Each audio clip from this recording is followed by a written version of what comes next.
Dorénavant, que décides-tu de faire?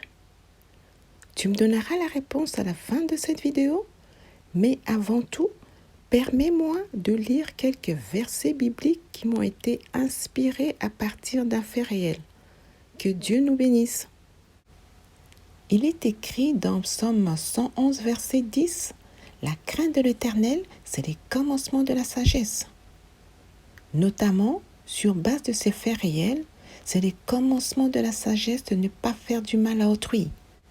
Les écrits bibliques nous encouragent et nous enseignent à faire du bien, car faire du bien à autrui est un bienfait que l'Éternel, le Dieu de justice, ne peut jamais oublier.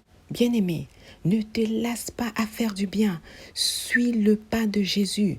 La Bible nous dit dans Luc chapitre 17, versets 11 à 19, Jésus, après avoir guéri les 10 lépreux, la Bible nous dit qu'un seul était revenu sur ce pas pour se prosterner et pour remercier Jésus, pendant que les 9 autres avaient continué leur chemin. Mais leur attitude n'avait pas empêché Jésus à continuer à faire du bien. N'est pas faire du bien à autrui, c'est tomber dans les pièges de l'homme qui a les empreintes du diable. C'est la raison pour laquelle Jésus a continué à faire du bien jusqu'à sa mort sur la croix pour le salut de quiconque qui croira en lui.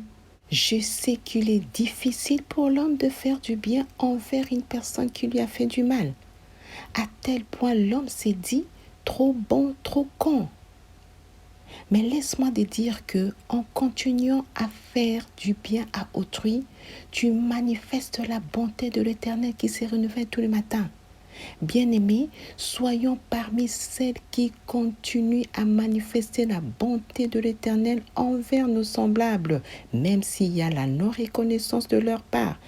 Car en son temps, chacun de nous obtiendra le prix ou la couronne que l'Éternel lui réserve. Jésus a continué à faire du bien et il a obtenu le prix de la vocation et la couronne de gloire.